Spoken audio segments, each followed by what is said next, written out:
Olá, gente, tudo bem? Estamos aqui no Entretanto para falar das coisas do Brasil e do mundo à luz do direito, como sempre, dessa maneira rápida, objetiva e tranquila de informar sem deformar opiniões. Hoje nós vamos falar do déficit prisional brasileiro, vamos falar de CPI, vamos falar de LGBT-fobia, nem sabia que existia essa palavra, vamos falar do finado Bruno Covas, vamos falar dos Covas, aliás, e vamos falar do fim do lockdown escolar. Eu aguardo vocês, clica na sinetinha, dá o like, inscreva no canal. Eu não me ajoelho do politicamente correto, não, porra. O juiz não tem que entrar em pilha de mídia, tem que atuar fazendo justiça.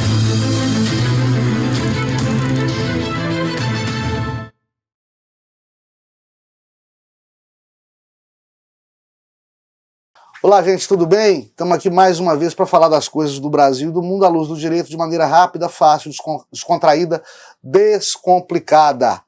E em virtude do fim do lockdown escolar, nós já temos uma unanimidade. Estudos que apontam para o fato de que, além do dano causado aos nossos jovens, tanto crianças quanto adolescentes, em virtude do fechamento das escolas, e muito embora a classe dos professores, de certa maneira, tenha brilhado ao se reinventar sem capacitação alguma no ensino à distância, isso tem que ser louvado, os nobres professores são merecedores de todos os elogios do mundo por esse sacrifício aí para aprender, o que eu tive que aprender também, para aprender a virar assim meio animador de auditório, de frente às câmeras, quando até então o que se exigia deles é que fossem tão somente regentes de classe. Apesar de tudo isso, os danos causados ao nosso alunado talvez tenham sido irremediáveis. É uma coisa que a posteridade vai nos dizer. E também tem estudos, números absolutos, dizendo que se em países de primeiro mundo o tempo médio de fechamento de escolas para aulas presenciais foi de 22 semanas, aqui no Brasil esse número praticamente dobrou, o que é muito chato, né? Um país, eu já falei isso aqui, em que abre escola, abre parque, abre cinema, abre zoológico, abre tudo que é cultural, demonstra valorizar a cultura como a cultura merece ser valorizada. A cultura é uma coisa fortíssima, né? Talvez é o aspecto mais forte de uma nação, é a sua cultura. E quando uma nação é conquistada, o primeiro fenômeno que ocorre através do invasor, do colonizador, é o sufocamento da cultura invadida, vencida, combatida, sucumbida, não é isso? E você não valorizar a cultura soa muito mal. Um país que não valoriza a sua cultura, que não valoriza a sua educação, o ensino dos jovens, é um país em que as pessoas têm sérios problemas com a própria cidadania e com a própria soberania. Abrir bares, abrir restaurantes e não abrir escolas é um absurdo. Se bem que, eu também defendo isso aqui, seja você professor, fique em casista, que queira permanecer em casa até ser vacinado, até que os alunos sejam vacinados, seja você um professor mais indômito, mais corajoso, mais preocupado com a sua produtividade, sem crítica alguma ao outro lado, né? Em qualquer dos dois casos, o que a gente é absolutamente contra, e sempre fomos, é que os governos proíbam, o verbo é esse, proibir, que os governos proíbam as escolas de reabrir. Isso não deve fazer parte de pauta governamental alguma, muito menos dos municípios. E apesar do STF já ter deliberado que a competência é concorrente também municipal, e por isso, e portanto, o município tem autonomia para deliberar sobre fechamento, abertura ou reabertura de escolas. Em qualquer que seja o caso, seja por deliberação federal, estadual ou municipal, o governo não tem que fechar escola. Tem que deixar para o corpo docente, para a direção das instituições, para as inspetorias de ensino deliberarem isso aí tudo sempre de maneira autônoma entre pais, mestres e alunos.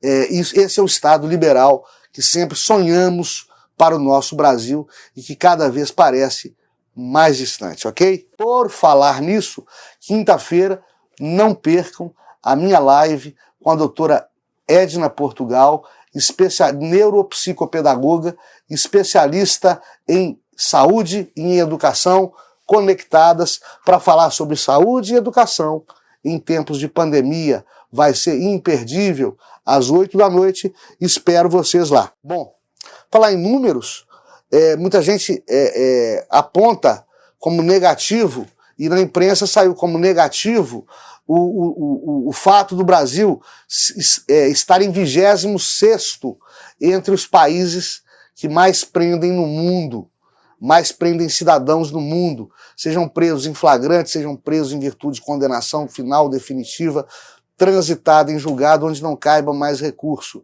Eu acho esse número, na verdade, deplorável por outro motivo. Eu acho que estar em 26º no número de prisões é muito pouco para um país que é o 5º maior território do planeta, para um país que está entre os 10 maiores países em número de habitantes do mundo. E sobretudo, um país que vive problemas sociais tão intensos como o Brasil vive, deveria prender muito mais. Por justiça, deveria estar em primeiro lugar no número de prisões. Não que prisão sozinha funcione. E aí vem os adeptos do direito penal mínimo dizer que precisa diminuir abismos sociais, precisa dar mais oportunidade de estudo e de emprego, precisa disso tudo, gente, na verdade. Eles não estão errados. Só que enquanto isto não acontece, enquanto seu lobo não vem, não dá para deixar criminoso na rua sem a cadeia merecida por conta de mazelas sociais. As mazelas sociais aí estão, elas têm que ser consertadas, mas em paralelo, se cadeia não resolve sozinha, cadeia resolve também, e muito, tá? Para que você tenha uma ideia, os 2 países que mais encarceram no mundo, Estados Unidos e China, a China tem hoje encarcerados mais de 2 milhões de habitantes, os Estados Unidos tem encarcerados hoje 1.800.000 habitantes aproximadamente. Na China você pode sair à noite sozinho nas grandes cidades, que você não vai ser alvo de crime violento. E nós no Brasil, evidentemente, não podemos falar isso. Os Estados Unidos, há 2 décadas, vivem um fenômeno do decréscimo, da diminuição de crimes violentos. Uma tendência contínua, crescente, por 20 anos. E, portanto, esses 2 países, repito, campeões de prisões em termos absolutos, né, mostram que prisão ajuda, sim, a manter bons índices, bons números em segurança pública. Prisão ajuda, sim, a manter a paz e a segurança sociais, e principalmente a segurança urbana, tá? Então, se tem aquela coisa, o sistema prisional está sucateado, cansei de ouvir isso, inclusive de gestor, inclusive de dono das chaves dos cofres públicos, de gestores do erário. Cansei de ouvir falar, precisa ter mais presídio, precisa ter mais penitenciária, o sistema prisional está sucateado. Pô, se o sistema prisional está sucateado, né? O sistema prisional está sucateado, vamos injetar dinheiro nele, vamos capacitar servidor, vamos capacitar agente prisional, o pessoal do sistema prisional, para melhorar o sistema prisional. Se está faltando presídio, vamos criar, vamos construir, vamos instalar mais presídios. É muito fácil. Estes são problemas que só dinheiro resolve. E o poder público tem dinheiro para isso aí e precisa investir nisso, se o problema é o déficit de vagas em unidades prisionais, né? Para mim, o problema é prender pouco. E se para prender mais tem que melhorar presídio, vamos melhorar presídio, até porque nós temos que humanizar, aí sim, o cumprimento das penas, mas com o cidadão preso, né? E até lá incrementando a educação para nos lembrarmos de Pitágoras, para quem é necessário educar as crianças para não precisar punir os homens. Bom, morreu Bruno Covas. Eu tenho uma relação de muito respeito e de muita solidariedade com os pacientes de câncer no Brasil e do mundo, porque eu tenho problemas sérios na minha família, gente muito próxima a mim, gente muito querida a mim, que passou por esse drama pessoal e ainda passa, de certa maneira, por esse drama pessoal, e eu sei como sofre, como a família toda sofre, e como se definha com o câncer, como vai destruindo psíquica, emocional e fisicamente o paciente de câncer, tanto o tratamento quanto a sua fase terminal, e nós passamos agora por notícias bastante melancólicas sobre o finado prefeito de São Paulo, recém-falecido, Bruno Covas, 41 anos, um menino, um cara com um futuro político maravilhoso pela frente, um cara que aprendeu com o avô Mário Covas lições de democracia. Mário Covas, atenção, Mário Covas e Ulisses Guimarães, que foram os grandes líderes da esquerda e do então única viabilidade democrática de esquerda no Brasil, que eles criaram, que foi o MDB. Na época era o único partido que se antepunha ao governo militar nas urnas e plenários do Brasil. E aqui, se você é enganado por livros escolares, livros de história, ou mesmo em escola, que não havia oposição durante o regime militar, que a oposição era massacrada, era trancada nos porões da ditadura, os opositores políticos do regime militar eram pendurados no pau de arara, isso, de certa maneira, é uma mentira. A oposição ideológica, a oposição política, não só era permitida, como era suportada.